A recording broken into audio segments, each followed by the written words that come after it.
Hello, this is Thomas, K4SWL. If you're new here, I like to do real-time, real-life amateur radio field activation videos. And today I'd be really happy if you join me here at the Blue Ridge Parkway in North Carolina. I'm really close to the parkway. As you can see, I'm parked literally right off the road. And it's not a great sight in terms of traffic noise, but it has a spectacular view. And I love coming out here for the view. And frankly, it's convenient. So I like coming out here. And I've set up the chameleon impasse light today. You can kind of see it right there on the side of the slope here. I set it up sort of off so that no one would, drive up to it, because this is a little bit of a kind of an unofficial little area people pull off. I've already had two different cars pull in just since I've set up out here, which didn't take very long. It's a really sunny day, not a cloud in the sky, a beautiful fall weather, and kind of a high contrast day, so it'll be like really strong shadows and a lot of strong light here as I try to do this. It's not the most comfortable position. I'm just right up here against my car door, and thought we'd try to do a quick field activation today. If you would like to join me, let's see if I can get this set up. I basically brought the chameleon impasse light and my Elecraft KX2. So let's see if I can get this thing set up nicely. Not the easiest place to put this. I am using my new to me Carol Ann knee board that she made. And I've mentioned this in previous videos, or at least one previous video. I think for High Brighton Mountain, that SOTA activation, I used this. And Carol Ann actually told me afterwards, she said, you can lose the rubber band. I've got it right here. So it's here if I need it. She said, you can lose the rubber band because the little mat on the bottom, even though it only has these points here where it's touching, she said the mat here will hold it in place. And I have to admit, it is really steady on there. And since this isn't going to move a whole lot, I should be okay, in theory, right? If not, I got the rubber band here. Sorry, Carol Ann. It's a little bit of a habit I've got. It's my safety blanket. So I've set up my logs for the most part. And I'm hoping you can see this. I'm hoping I can get all this in the image. It's just strong shadows, and I just can't do a whole lot about that today. So we'll give it a go and see what we can do. But sorry, there's the shadow of the tripod here. But I think you can see around it. And I'm using a pen today just so it shows up a little bit better for you.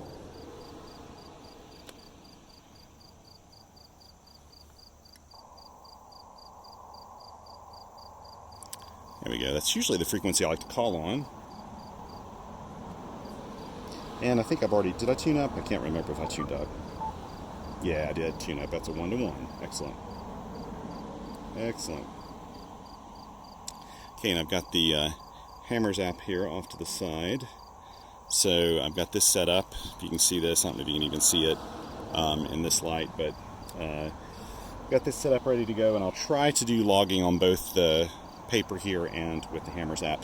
I don't want this to be a super long activation today, truth be told. I kind of want to get this done and head back to the house. I've got to pop by the post office today and do some other things, and the Blue Ridge Parkway is very conveniently located in between everywhere I go, so why not stop and do a quick activation? Okay.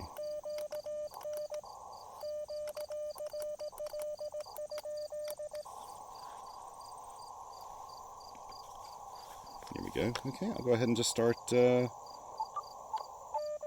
calling CQ. So actually, I think the last video a couple of the last videos I've been doing actually have had the KX2 in them. It actually isn't the last radio I've used, though. I went away for a SOTA, the W4 Summits on the Air campout this weekend, and actually used the Xiegu X5105 and the Discovery TX500, 3 different activations, but I didn't film any of those. In fact, what happened was I left my main SOTA pack at home that had this in it We had a little distraction before I left that day, and something I had to go do at the last moment, and I just completely forgot to take that with me, so that's what happened. And I didn't film any of that. There we go. Let me see if I can do this. Maybe I'll make it a little bit better.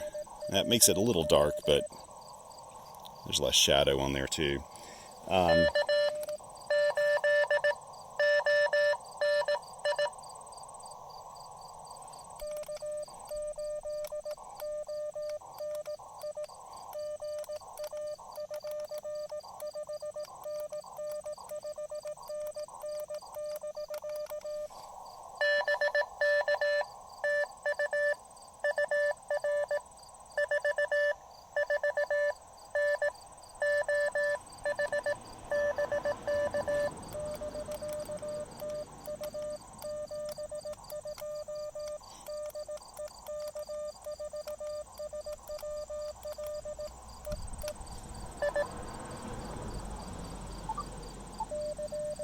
Okay, let's see, and that was at 1842. Good, so we got one in the books already.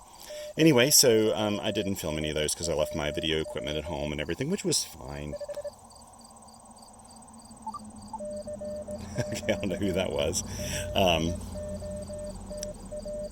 And I used the X5105 for 2 different activations of Nantahala National Forest, and then I used the TX500 on the summit of Standing Indian Mountain.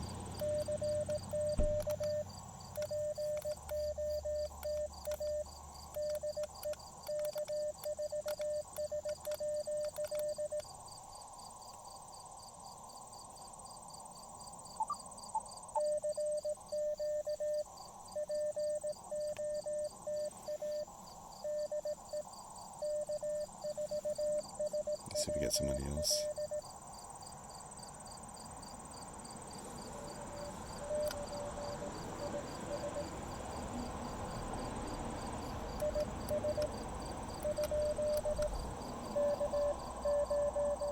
Ah, yes, of course.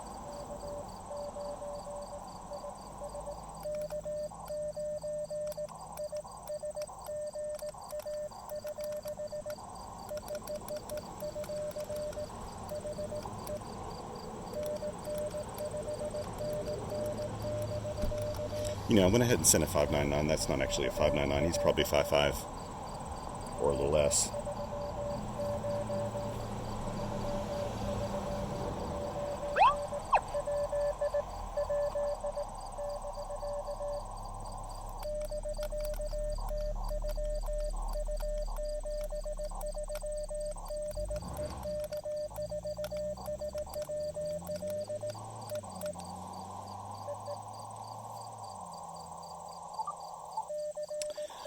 I see some trash on the ground over here I'm going to pick up as I leave. In fact, there's a bunch of trash on the ground I'm noticing. I always bring a little trash bag with me, and I try to pick up things everywhere I go.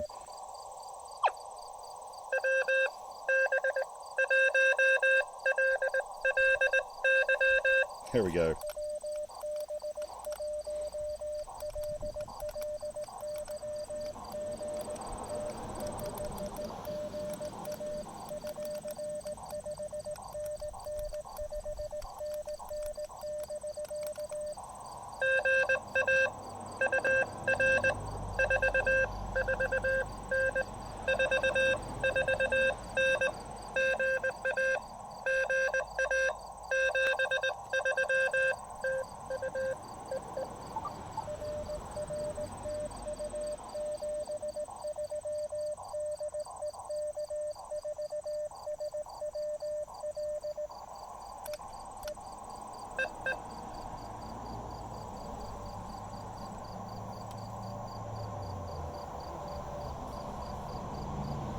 Oh gosh.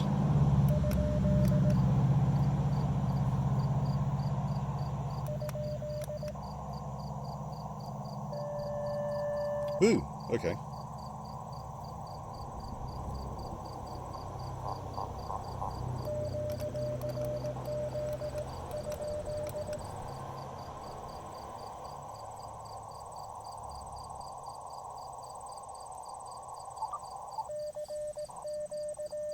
Let me come back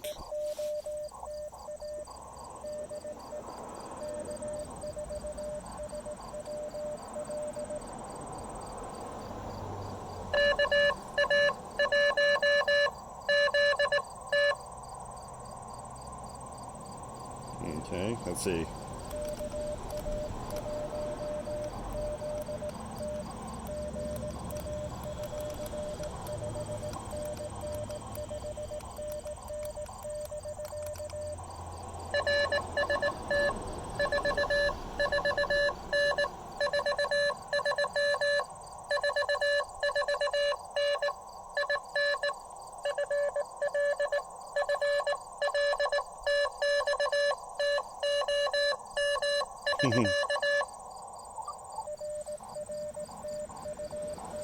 Good to get you in the books here.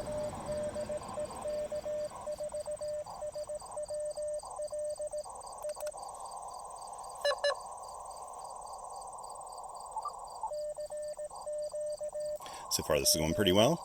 The impasse slide has never really let me down, to be honest. If conditions are even just barely reasonable, it's going to do a fine job.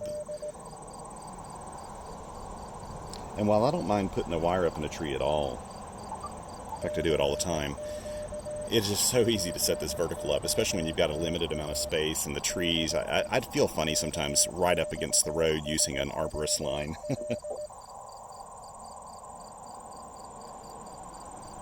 Mainly because if things go haywire, I don't know, the bag could go in the road or something.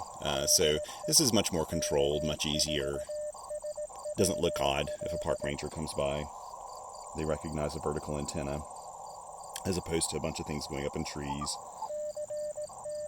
So there are reasons for that, but I'm really hoping everybody can hear over all the car noise.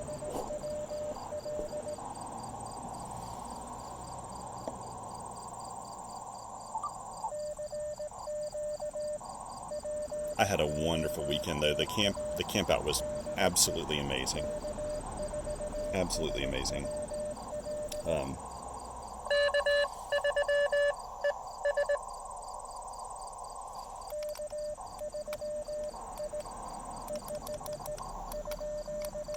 Did I get that right? That's right.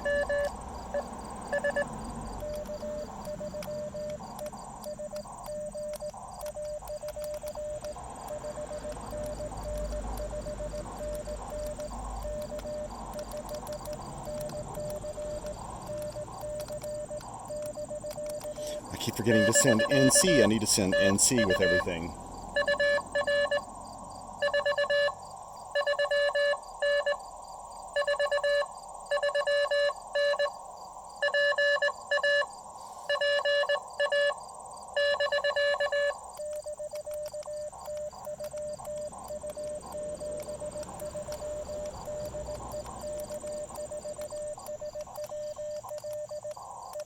Good to get you in the logs, Brian.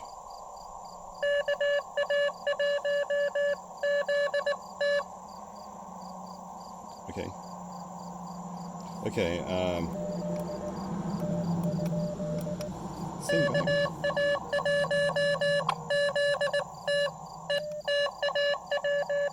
Yeah.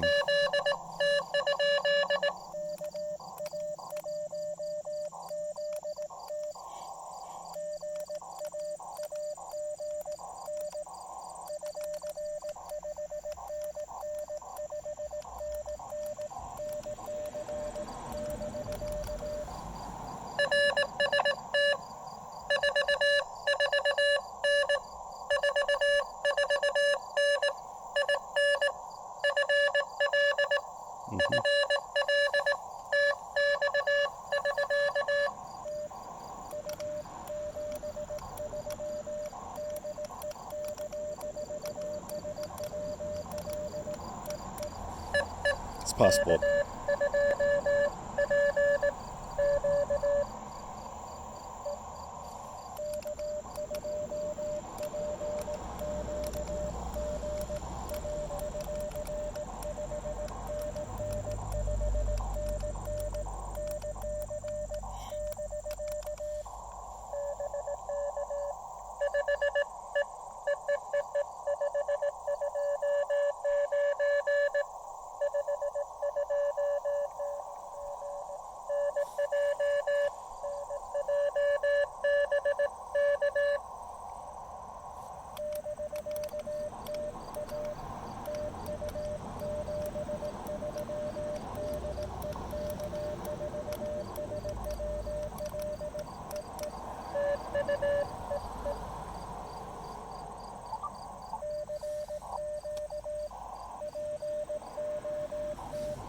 1, 2, 3, 4, 5, 6, 7. Since this one is a duplicate though, and he probably just wanted to confirm that he got me in the logs and came back a second time, which is fine. And I put him in the logs twice, but I did have him logged properly the first time. So it's really only 6.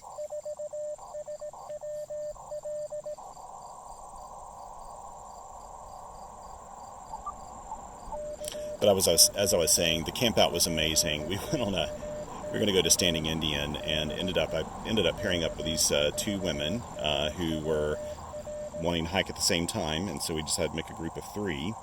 And so we started out thinking that this would be like a 6-mile round trip hike based on the instructions from the person at the front office there at the camp center, and ended up being 13 and a half miles round trip. We did have one little detour though where we got off track. We missed a blaze and didn't get on the trail at the right part, and that probably added a mile to it, but it was a long day of hiking. It was a lot of fun though. Fastest activation I've ever done on a mountain. I only got 5 contacts because we were in such a hurry. We needed to beat the it was about 2:30 to 3 o'clock, I think, maybe, that we were up there, and we needed to beat the sunset. We weren't exactly sure how long it was going to take for us to get back down to the campsite, so I didn't hang around up there. I just got enough to get my contacts in, and that was it.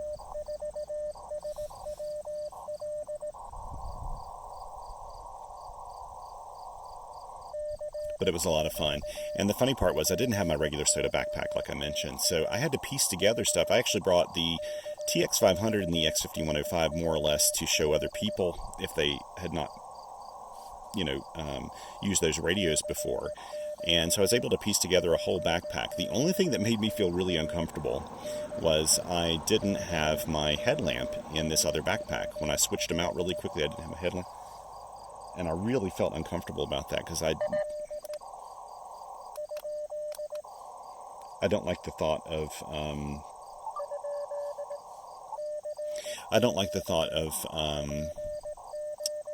being out on a trail at nighttime, and especially we were having a front move through. It was getting really cold.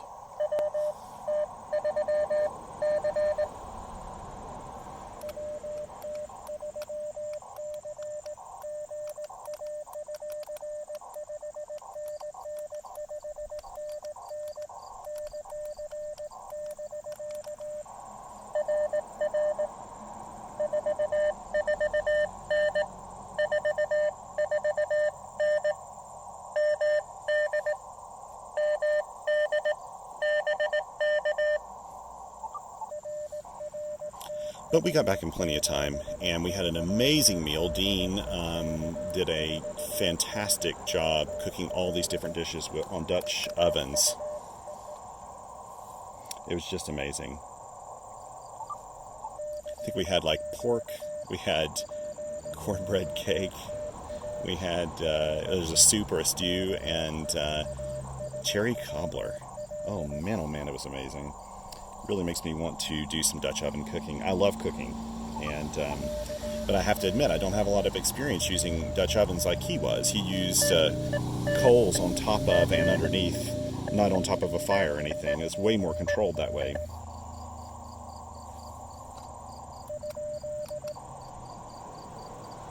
Sounds like somebody was calling right as I was calling.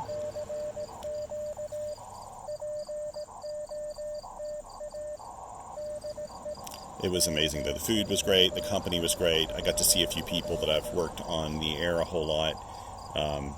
Had never met them in person, and so that was really nice. And plus, it was just nice getting out and getting offline. There was no internet service at all around there, and just camping. I absolutely love camping. But I didn't make any videos. I made just a few snapshots. I did a really short video for Patreon supporters, mainly telling a little bit of news with my cell phone, but I didn't even have a tripod or anything, so I didn't try to set up anything for any of my activations. And it was actually, frankly, it was kind of nice sometimes to do an activation without having to bring extra equipment with you, just keeping it simple, just the radio, you, and the logbook.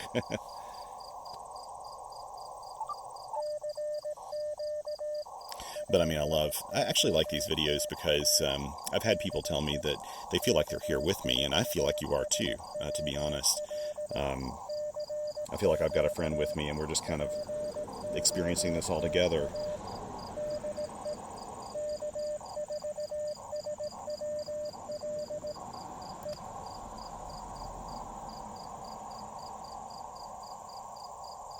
You know what? I may move up to the 10-meter band. You know what? Before I do that, let me be proper about this.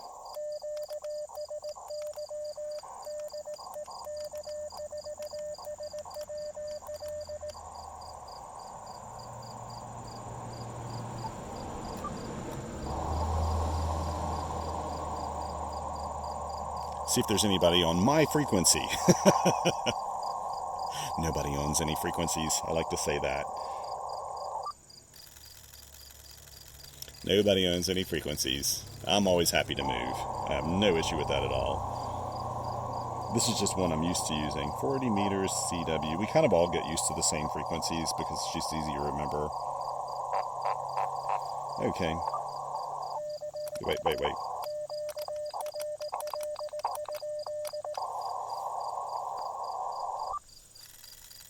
It's a little bit more of a... There we go. Okay.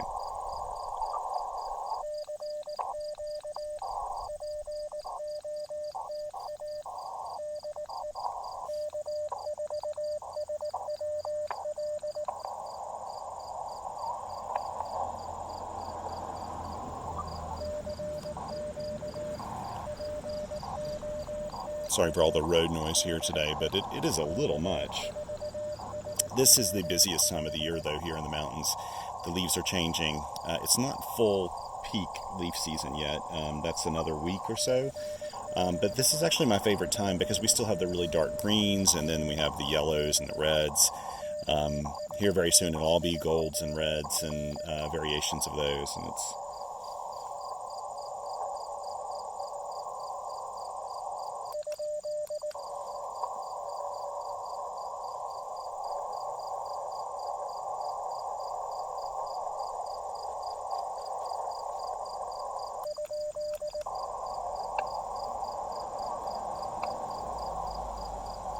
You know what? I'm not entirely sure. I'm not hearing something just underneath this. I'm going to move up to one.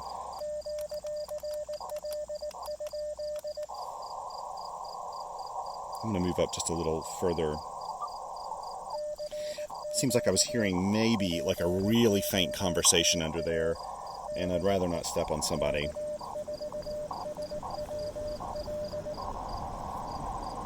Because if it's anything like on this end, even though I'm just running 5 watts, they may hear me pop up every once in a while, and it'll create a lot of interference on their frequency that they're using at the time. I try to be a good neighbor.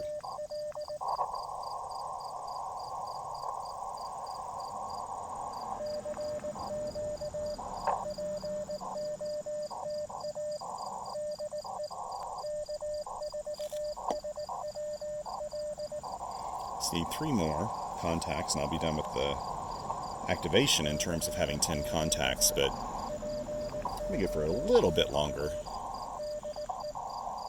It's so nice out here, I hate to leave. Oh, but the camp out, it was just amazing. That just does a reset for me, and I realize I need to be doing more campouts like this. Just getting out in the forest and enjoying some long hikes. That's the longest SOTA hike I've probably ever done that I can recall. 13.5 miles makes for a very, very long day hike, especially for just one summit. I've done that many miles before, but I've gotten 3 summits in that period of time.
Good to get you in the logs, Adam.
Okay. Just missed that one in there.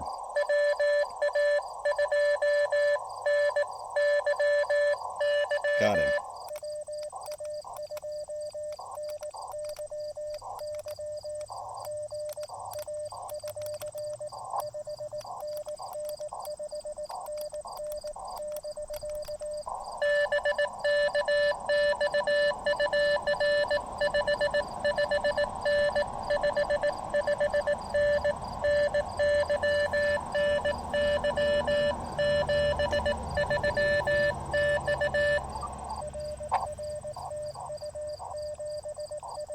I did this, by the way, for all the OCD people out there that tell me, you need to fill in all your times.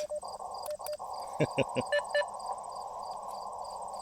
the truth is, off to the side here, I'm keeping track on the Hammers app, so that helps. Although I realized it wasn't tracking my time before. I have to go back in and fill in a few of these times on the Hammers app, but somehow turned off the automatic time thing, so I may not go very much longer. I've definitely got my 10 now. And I'll say, you know, it's nice that K9IS and K3ES worked with me twice, since it was on a different band. That counts as a completely different contact in the POTA world. Now, Summit's on the air, that doesn't count. It's just one unique count per call sign. In POTA, though, anytime you move bands or move modes, or changed modes, it counts as a different contact. So, for example, if I work K9IS on CW on 40 meters, and then I go to the SSB bands and our SSB portion, and then work in SSB, then that will count as two different ones.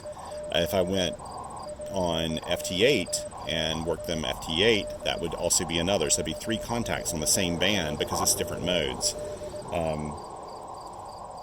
Or anytime you move, bands, of course. That's the great thing about POTA. POTA has a bigger requirement of 10.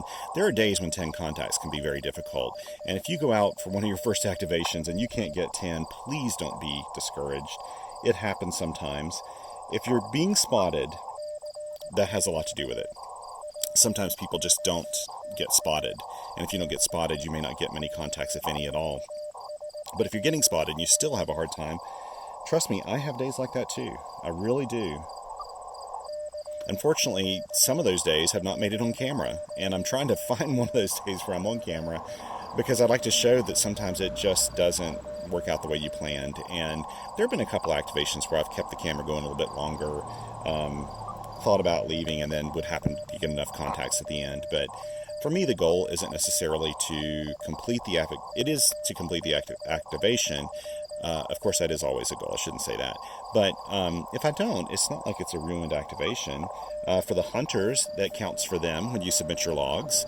And it was still a fun day out playing radio.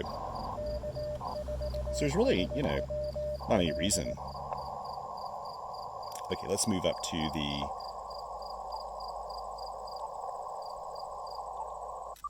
14-meter band. 20-meter band. Is there anybody there?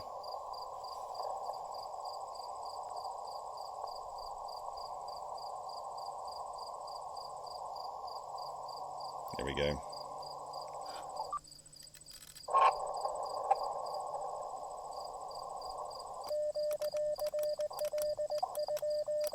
We'll see if there's any action. Whoops. Yes, I am hearing somebody there.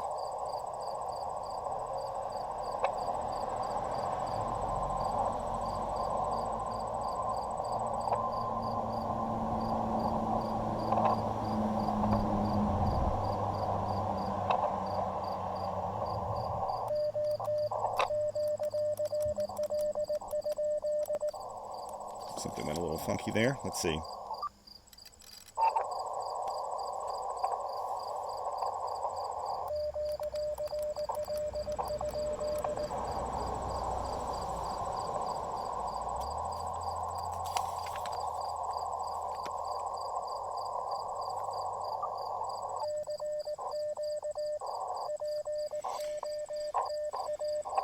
I enjoyed the camping so much. I did a little camping in August as well.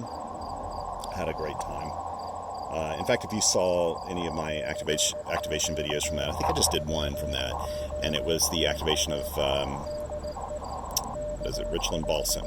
I think it was a SOTA activation with my buddy Monty. Monty joined me for one night over at the campout. He wanted to see what it was all about, so he lives nearby, so he came by there. It was great. We had such great food. We actually made what I call first dinner. We actually made a little bit of food at the campsite, and I said, I think they're having a bit of a potluck. We need to go over there, and then we ate a bunch more. So I did not starve. But I have to say, I did see this really cool big canvas tent set up at someone's campground. It wasn't one of the SOTA people, so I didn't go bug them to go take a look at it, but had a bit of tent envy.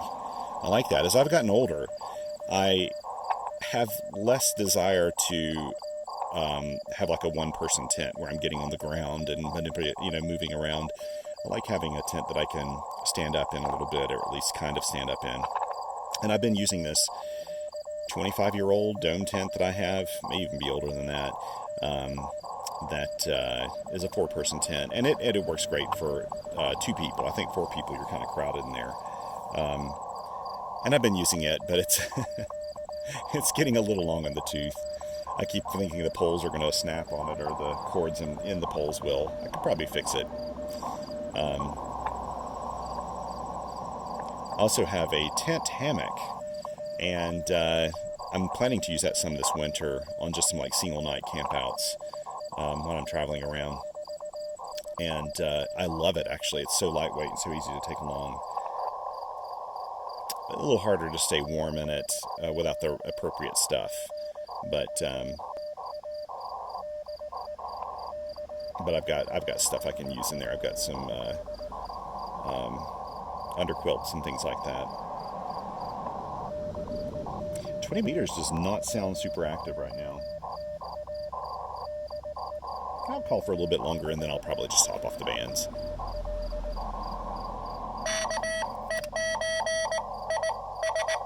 All right.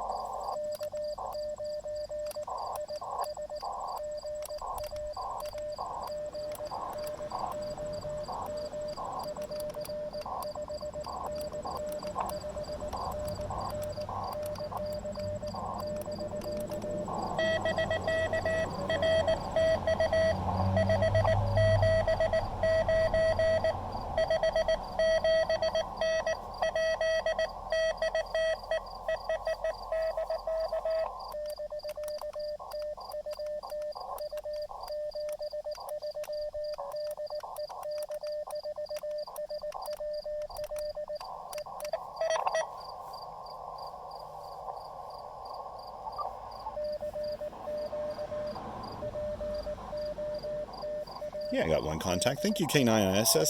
K9IS. It's great to have multiple contacts, I think, like this.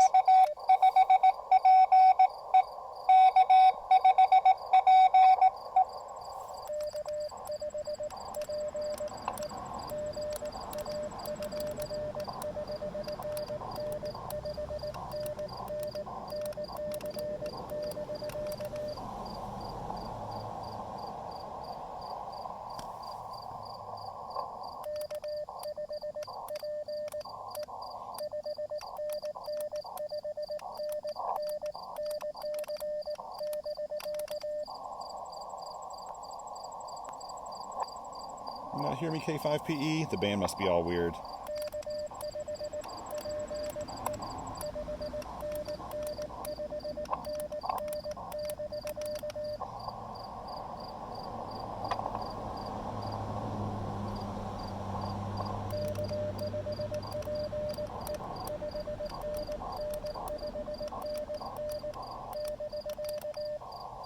Okay, that's it. I tried.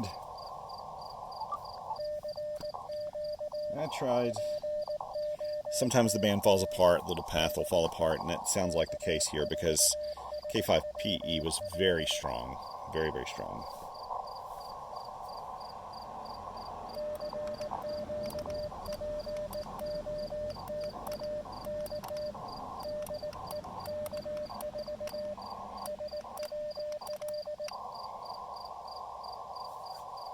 I'm getting a little distracted.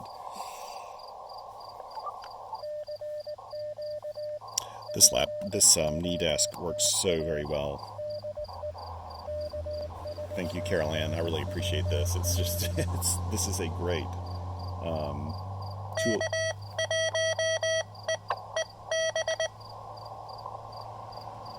Okay.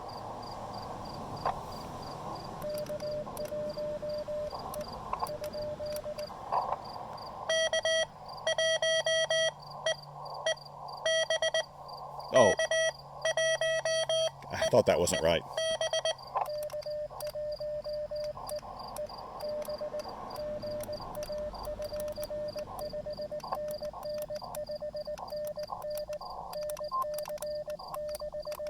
Nice call, by the way.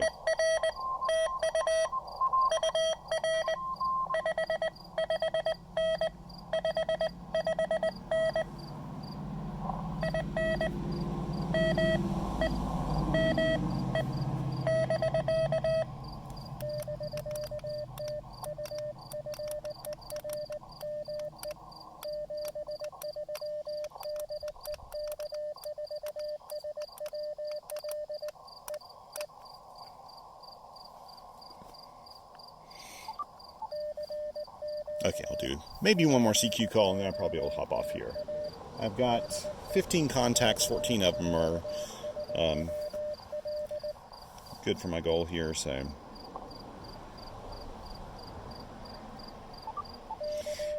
And by the way, so the audio sounds kind of weird on here, and as I always mention, a lot of that's because I cranked the volume up all the way for the video camera, and that has a big effect on this distortion that you hear.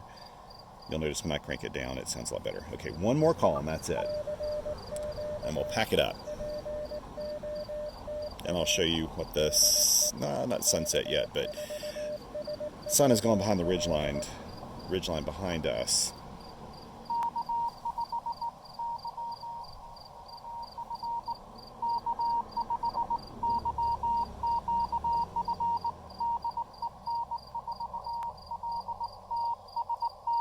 Okay, that's somebody calling somebody else. So we will just hop off here now. Yes, that's nice. That's nice. So 15 contacts. Let's see. This map isn't always like perfect here because it doesn't include everybody. It didn't include hardly anyone this time. I don't know why it doesn't always include these people. I don't know if it has to do with I don't know if it has to do with how people show up with their grids and stuff like that in QRZ, which is I think what it queries maybe. But sometimes, I'll have 15 entries, and yeah. And see how all these have 1842? Somehow I accidentally clicked off of, let this be a warning to you, I clicked off of this little green thing here with the time. So I need to go back through here, and I'll fix all these times after I get back home before I upload the logs. And that'll work. And it actually shows here that something's a dupe. That's interesting, because it knows that that's the same call sign, the same band, so it'll show it as a dupe. But in Parks on the Air, yes, they're dupes, but it's not like I've heard people during field day and contest, they'll just yell out, dupe, dupe, dupe, and they won't work you. I think in Parks on the Air and Summits on the Air even, if that happens, just let it happen. This is an activity. It's a fun activity. Don't worry about it. The person on the other end may have never gotten confirmation that you heard them, and so just go ahead and work them, and don't worry about it. I've been in that situation before where I wasn't exactly positive if someone got me, so we'll take this off, and I'll show you really quickly. You're right, Carolyn, this thing really does hold on to the radio really, really well. So I don't think I have to keep the rubber band on there. Although I'll admit, I still feel a little nervous about it. Let's see, I'll try to pack this up here. There we go. Okay, let's see. And I should mention, so a lot of people I think have contacted Carol Ann about these, and she's going to see if maybe she could try to figure out making these. I don't know. I don't know that she's wanting to go into business of making these or not, so give her a little time while she kind of sorts it out if she wants to do it or not. These are 3D printed, and they take a lot of time and actually a lot of material. I know from having a 3D printer, this is a lot of material involved in this. Just be patient, and if she comes out with something that she wants to do kind of commercially, I'll let you know on the blog, of course. Okay, let's see here. Let me show you while I can. I'm going to pull this up. Here we go. Look at this. This was this thing that was distracting me the most. It is absolutely beautiful here, isn't it? This is why I play radio in the field. To me, this is the just most beautiful Radio Shack that you could have. It just looks phenomenal out here. And I like the mountains, and I like being outdoors any time of the year. You can see the impasse lights actually showing up a little bit there in the silhouette. And by the way, I should say I've got the counterpoise coming out this way and running along here. You can see the end of it right there, actually. It only needs to be out about 25 feet or so. That works out well. And you also see trash. People shouldn't leave trash on the parkway, so I'm going to pick that up and dispose of it properly. But anyway, one more nice look, and thank you so much for joining me today. If you like this channel, I don't know why, but if you like this channel, thank you so much, and feel free to subscribe. People ask me all the time how they can support me, and in the description below you'll find a link to the actual field report that goes along with this video, and with all the gear links and everything like that, and also to my Patreon and Coffee Fund contribution links. So if you feel like it, you can support me that way. But as I always say, this stuff's free. I don't put ads on here. This is all about the love of field radio and just trying to get people excited about it and see what it is I love about this so much. And it's about practicing CW as well. So that's my main goal. It's not to make money on this. So if you have other things you'd like to do with your money, like get radio gear and get on the air, then you do that instead, please. But thank you so very much for joining me today. And until next time, 7 3s.